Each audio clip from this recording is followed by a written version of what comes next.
आकाशवाणी है। अब आप नवीन सक्सेना से समाचार सुनिए। लोकसभा की 3 और विधानसभा की 33 सीटों के उपचुनाव के लिए आज वोट डाले जाएंगे। मतदान सुबह 7 बजे शुरू होगा और शाम 6 बजे तक चलेगा। लोकसभा की जिन 3 सीटों के लिए उपचुनाव हो रहा है, ये हैं गुजरात में बड़ोदरा, उत्तर प्रदेश में मैनपुरी और तेलंगाना में मेदक संसदीय क्षेत्र। प्रधानमंत्री नरेंद्र मोदी के वाराणसी सीट बरकरार रखने और बड़ोदरा सीट से इस्तीफा देने, समाजवादी पार्टी प्रमुख मुलायम सिंह यादव के मैनपुरी से और तेलंगाना के मुख्यमंत्री बनने के बाद के चंद्रशेखर राव के मेदक संसदीय क्षेत्र से इस्तीफा देने के बाद इन सीटों के लिए उपचुनाव हो रहा है। विधानसभा की 33 सीटों में से 11 उत्तर प्रदेश में, 9 गुजरात में, 4 राजस्थान में, 3 असम में, 2 पश्चिम बंगाल में और एक सीट छत्तीसगढ़, तेलंगाना, त्रिपुरा और सिक्किम में है। निर्वाचन आयोग ने स्वतंत्र और निष्पक्ष मतदान के लिए सभी तैयारियां कर ली हैं। अर्धसैनिक बलों को सभी संवेदनशील मतदान केंद्रों पर तैनात किया गया है। निर्वाचन आयोग ने महाराष्ट्र और हरियाणा विधानसभाओं की चुनाव की तारीख की घोषणा कर दी है। दोनों राज्यों में चुनाव एक ही दिन 15 अक्टूबर को कराए जाएंगे। मतगणना 19 अक्टूबर को होगी।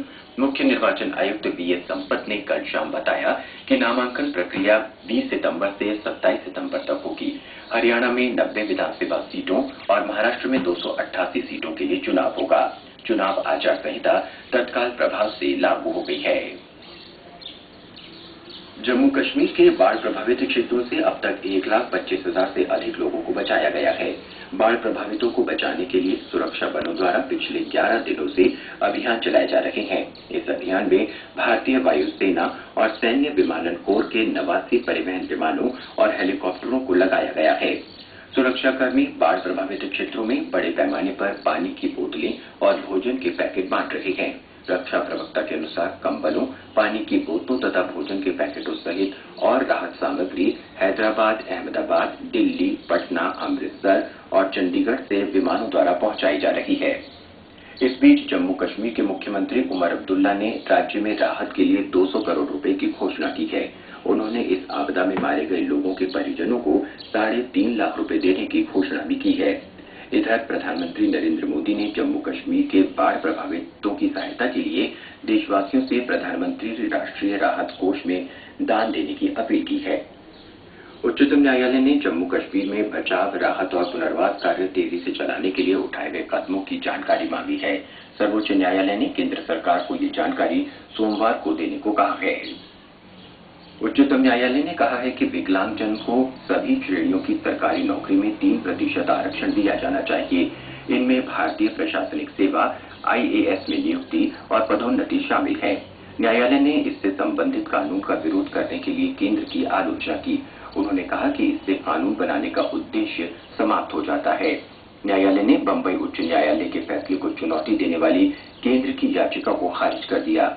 न्यायालय ने केंद्र सरकार और संघ लोक सेवा आयोग को IAS में सीधे भर्ती और पदोन्नति में विकलांगजनों को 3% आरक्षण देने के कोटे को लागू करने का आदेश दिया। कलकत्ता उच्च न्यायालय ने एशियाई खेलों में स्वर्ण पदक विजेता पिंकी प्रामाणिक को सभी आरोपों से बरी कर दिया है। उन पर 2 वर्ष पहले उनकी साथी ने दुष्कर्म और अत्याचार के आरोप लगाए थे। इस फैसले पर प्रसन्नता व्यक्त करते हुए पिंकी ने झूठे आरोप लगाने और छवि बिगाड़ने के लिए शिकायतकर्ता को सजा दिलाने की मांग की है। पूर्व धावक की साथी अनामिका आचार्य ने उनके पुरुष होने और उनके साथ दुष्कर्म का आरोप लगाया था, जिसके कारण पिंकी को जून 2012 में गिरफ्तार कर लिया गया था।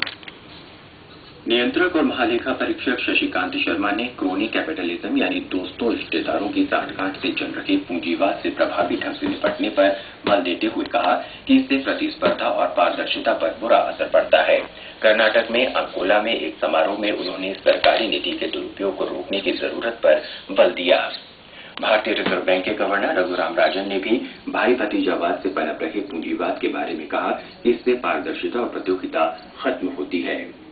बेंगलुरु में डेविस कप टूर्नामेंट के विश्व ग्रुप मुकाबले में सर्बिया ने भारत पर 2-0 की बढ़त ले ली है। मुकाबले में बने रहने के लिए भारत को आज डबल्स मैच जीतना होगा। इसके साथ ही ये समाचार बुलेटिन समाप्त हुआ।